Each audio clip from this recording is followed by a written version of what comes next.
She said, let's just be friends. After 2 years together. I said perfect. Then I treated her exactly like I treat my other friends, with boundaries. She discovered what just friends really meant when I started dating her best friend. Original post I, 27 male, got the let's just be friends speech from my girlfriend Tara, 26, 3 weeks ago. We'd been together for 2 years, lived together for 1. I thought we were solid, talking about future plans, her sister's wedding next summer where I was supposed to be her +1, the whole thing. Then on a random Thursday evening, she sits me down. We need to talk. Me already knowing where this was heading. Okay. I love you, but I'm not in love with you anymore. I think we should transition to being friends. Transition? Yeah, you know. We get along so well, have the same friend group, similar interests. We'd make amazing friends. But not amazing partners? Looking uncomfortable. It's not like that. I just need to find myself, explore who I am outside of us. But I don't want to lose you completely. Me, so you want to break up but keep me around? When you say it like that, it sounds bad. I just think we're better as friends. We can still hang out, still be part of each other's lives. Here's what killed me. She said all this while already having packed a bag. Her friend Marissa was picking her up in an hour. She'd planned this whole thing out, down to having somewhere to stay. You've already got an exit strategy. I knew you'd be upset. Marissa said I could crash with her while we figure out the living situation. The living situation? Well, yeah, we'll need to sort out the apartment. But there's no rush. We're adults, we're friends, we can make this work. I sat there for a minute, processing. 2 years, living together, talking about kids someday. Now she wants to be buddies? Okay. Surprised? Okay. Yeah, let's be friends. You're right, we should be able to make this work as adults. She actually smiled, relieved. Like I'd just agreed to her perfect plan where she gets to dump me but keep all the benefits of having me in her life. Oh, thank God. I was so worried you'd hate me or make this difficult. See? This is why we're perfect as friends. She left that night. Marissa picked her up, gave me this pitying look like I was some kicked puppy. I just waved. The next morning, I did exactly what Tara asked. I treated her like a friend. And that's when I learned she had a very different definition of friendship than I did. First text came at 7 a.m. Tara, hey, hope you slept okay. Could you drop off my work laptop? I forgot it in the rush. Me, sure, I'll leave it at the front desk of your office Monday. Can't you bring it by Marissa's? I need it for the weekend. I've got plans. Monday works better for me. Plans? What plans? Friend stuff. She didn't like that, but what was she gonna say? We're just friends now. Friends don't drop everything for each other. Saturday, she texted again. Hey, Marissa and I are going to that new brunch place. Wanna come? Thanks, but I'm good. Have fun. Come on, we always do Saturday brunch. That was when we were dating. Enjoy your meal. 2 hours later. This is weird. Why are you being like this? Like what? Distant. Cold. I'm being friendly. Literally what you asked for. Update 1. Week 2 of friendship and Tara was starting to crack. See, when she said let's be friends, what she meant was let's keep everything exactly the same minus the romance. What I heard was let's have appropriate boundaries like I do with all my other friends. She showed up at the apartment on Tuesday while I was at work. Still had her key. Helped herself to groceries, did some laundry, even took a shower. Left me a note. Borrowed some stuff, hope that's cool. I texted her. Me, hey, noticed you came by. I'll need the key back when you get a chance. What? Why? My friends don't have keys to my place. But I still have stuff there. We can arrange times for you to get your things, just like friends do when they need to pick stuff up. This is ridiculous. We live together. We used to live together. Now we're friends. Different relationship, different boundaries. She came by that evening furious. You changed the locks. Me, no, just rekeyed them. Gave notice you no longer live here. Here's a box of your immediate stuff. I can't believe you're being so petty. Petty? I'm treating you exactly like I treat my friends. None of them have keys to my place. But I'm not just any friend. According to you, that's exactly what you are. The entitlement started showing. She expected to still be my emergency contact, still be on my Netflix, still have access to my Prime account. Nope. But the real kicker came that weekend. Our mutual friend group was having a game night. I showed up solo. She showed up with some dude named Connor. Tara, loudly enough for everyone to hear, "This is Connor. We met at yoga." Connor seemed nice enough, clearly brought as a prop to make me jealous. I shook his hand, welcomed him to game night, then proceeded to destroy everyone at Codenames while paying them zero special attention. Halfway through the night, Tara cornered me in the kitchen. "Tara, you don't even care that I'm here with someone else." Me, why would I? We're friends. Friends date people. You're not even a little jealous? Are you jealous when your other friends date people? That's different. How? She couldn't answer, because there was no answer that didn't admit she wanted me to pine for her while she found herself. But the best part? Her bestie Marissa had been extra friendly all night, kept finding excuses to talk to me, laugh at my jokes, touch my arm. I wasn't trying to make anything happen, just being my normal self without Tara's shadow. Next morning, Tara texts, "Tara, what was that with you and Marissa?" What was what? You know what? The flirting. We were just talking. Friends talk. She's my best friend. And I'm your friend too, right? Friends can be friends with each other's friends. Radio silence for 3 days. Then Thursday, she tried a new tactic. I think I made a mistake. About what? Us. Maybe we should talk. Sure. What's up? In person, over dinner, our place? You mean the Italian spot? I actually have plans, but we could grab coffee Saturday afternoon if you want to chat. Plans with who? Does it matter? Friends don't need to report their schedules to each other. Is it Marissa? Coffee Saturday or no? This isn't how friends act. This is exactly how friends act. You're thinking of how boyfriends act. Common mistake. Update 2. 3 weeks in and Tara's finding herself journey was not going as planned. Connor from yoga ghosted her after 2 dates. Turns out he wasn't interested in being anyone's rebound. Meanwhile, I was living my best life as a single dude with excellent boundaries. Then Marissa made her move. She texted me Thursday night, "Hey, random, but I have an extra ticket to that comedy show Saturday. Interested?" Now, I need to be clear, I didn't pursue Marissa. Didn't even think of her that way until she started showing interest. But she was fun, attractive, and most importantly knew exactly what she wanted. No games, no transitions, no keeping me as a backup plan. Me, sure, sounds fun. Marissa, great. Fair warning though, Tara's being weird about us hanging out, just wanted you to know. Noted. Still interested if you are. Definitely. Pick me up at 7. Saturday came. I got dressed up, feeling good. Hadn't been on a real date in 2 years. As I'm heading out, my phone explodes. Are you serious right now? About what?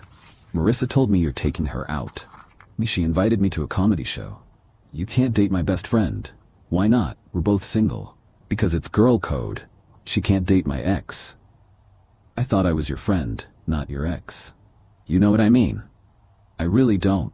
Friends don't have dibs on who their friends can date. She called 17 times. I put my phone on silent. The date with Marissa was fantastic. She was actually hilarious, something I'd never noticed when she was just Tara's friend. We talked about everything except Tara. Well, until the end. Marissa, I should probably tell you, Tara's losing it. She called me crying, saying I betrayed her. Me? How do you feel about that?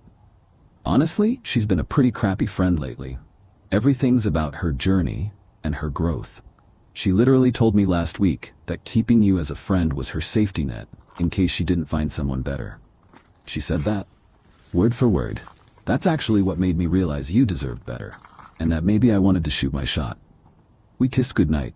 Nothing more, just a sweet first date kiss. I posted nothing online, told no one, but somehow Tara knew. Sunday morning 6 a.m. she's pounding on my door. Open up, I know you're in there. We threw the door. It's 6 a.m. Tara. I don't care, we need to talk now. About what? You kissed her, my best friend. Me and? I opened the door. She looked rough. Hair unwashed, eyes red, wearing the same clothes from Friday. You're doing this to hurt me. I'm living my life, you're the one who decided we shouldn't be together. I said friends, not that you could date my friends. You said you needed to find yourself, I'm letting you, while I move on. With Marissa? She's single, I'm single, we like each other. That's how dating works. She tried to push past me into the apartment. I blocked her. You don't live here anymore. I have things inside. Then schedule a time to get them. like we discussed. You're being cruel. Me, I'm maintaining boundaries. There's a difference. That's when the real entitlement showed. She started a campaign, calling mutual friends, spinning stories about how I was revenge dating her best friend, how I was manipulating the situation to hurt her. Some friends bought it, most didn't. Our buddy Jake called me, "Bro, Tara's saying you're only dating Marissa to get back at her." Me, did she mention she dumped me to find herself, but wanted to keep me around as a friend? She left that part out. Funny how that works. But Tara wasn't done. She tried to sabotage my work, called my office claiming to be my emergency contact, saying I was having a mental health crisis and needed time off. My boss called me in, concerned. "Boss, your girlfriend called, said you're struggling?" Me, ex-girlfriend, and I'm fine. She's having a hard time with the breakup. She seemed very convinced you needed help. Me, I'll handle it. Sorry she bothered you. Documented everything with HR. Started a paper trail just in case. Update 3. A month after the "let's be friends" conversation, Tara's carefully constructed plan had completely backfired. Marissa and I were officially dating. Nothing serious yet, just enjoying each other's company without the drama. Tara, on the other hand, was spiraling. She tried everything. First, she attempted to turn Marissa against me by sending her screenshots of our old conversations, love notes I'd written, intimate photos, clothed, but clearly couple photos. Marissa showed me everything. "Marissa, she's trying to make me jealous of your past relationship." Me, "Is it working?" "No, it's actually showing me how patient you were with her BS." Then Tara tried the nuclear option. She claimed she was pregnant. Got a text at 2 a.m. "We need to talk. I'm late." Me, "Late for what?" "You know what I mean, I'm pregnant." "Congratulations. Who's the father?" "Are you serious?" "You." Interesting, considering we haven't had sex in 2 months. It can take time to show up. And you've been with how many guys since then? Connor from yoga? The dude from the bar Marissa mentioned? I can't believe you're accusing me of lying. Me, "I'm not accusing. I'm doing math. If you're pregnant and think it might be mine, let's handle this properly. Doctor's appointment, paternity test when possible." Radio silence. Next day, she texts. "False alarm, got my period. Convenient." But the real meltdown came when she realized I'd been serious about dividing our shared life properly. See, when she left, she assumed I'd keep paying for everything while she found herself. The apartment, the utilities, the shared phone plan we'd gotten for the discount. Got a call from her mom. Her mom? "What's this about you canceling Tara's phone?" Me, "I removed her from my plan. She needs to get her own." Her mom, "But she can't afford that right now." Then she should have thought about that before ending our relationship. "You're being petty. After 2 years. I'm being practical. Friends don't pay each other's phone bills." Her mom, "She made a mistake. She realizes that now." Then she learned a valuable lesson. The peak entitlement came when Tara found out Marissa and I were planning a weekend trip. The same beach town where Tara and I had gone for our anniversary last year. Tara sent a novel-length text about how I was rewriting our memories and disrespecting what we had. How dare I take her best friend to our special place? Me, "It's a public beach. You don't own it." "You know what you're doing?" "Yeah, taking my girlfriend on a nice weekend trip." "She's not your girlfriend. She's my friend." Was, past tense, she dropped you after you tried to guilt trip her for being happy. That's when Tara made her biggest mistake. She showed up at Marissa's work, caused a scene. Security had to escort her out. Marissa's boss was not amused. Marissa called me, shaken. She's lost it, completely lost it. She screamed that I stole her life. Want to file a restraining order? I might have to. This is insane. Final update. The restraining order was the wake-up call Tara needed. Well, that and getting fired from her job for missing too many days while having her various meltdowns. Turns out, finding yourself is hard when you're also stalking your ex and his new girlfriend. Last I heard from mutual friends, she moved back in with her parents. She's in therapy, court-mandated after the work incident. She's blocked on everything by both Marissa and me. Connor from yoga is dating someone else and posts about it constantly. She works part-time at a bookstore now, Kalu. The entitlement never fully broke, though. She sent one last email before I blocked that too. "I hope you're happy. You got everything you wanted. You turned my best friend against me, made me look crazy, ruined my life. all because you couldn't handle being just friends. I tried to let you down easy, to keep you in my life because I cared about you. But you had to be vindictive. You had to win. Well, congratulations, you won. You and Marissa deserve each other. I didn't respond. What was the point? In her mind, she's still the victim of some elaborate revenge plot instead of someone facing the consequences of her own choices. The truth?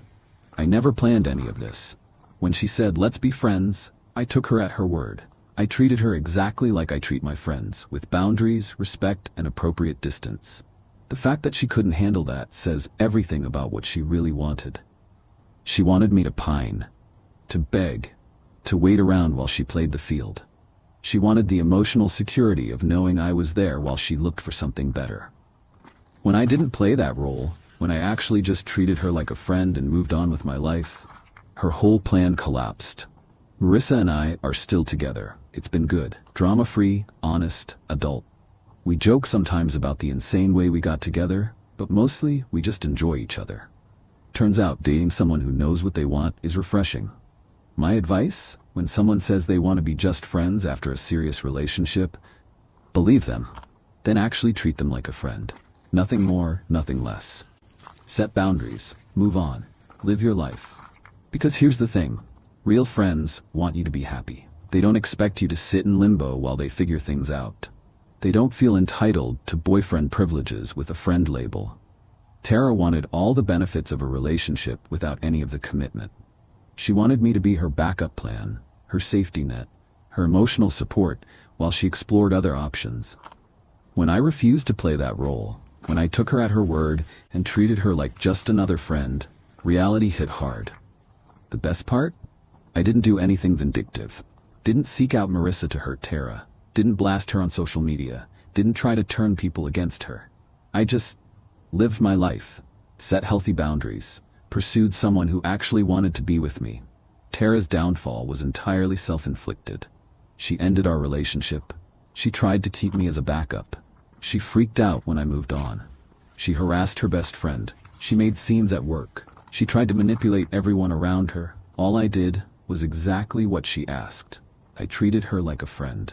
Turns out, that was the cruelest thing I could have done. Not because I meant it to be cruel, but because it forced her to face the reality of her choice.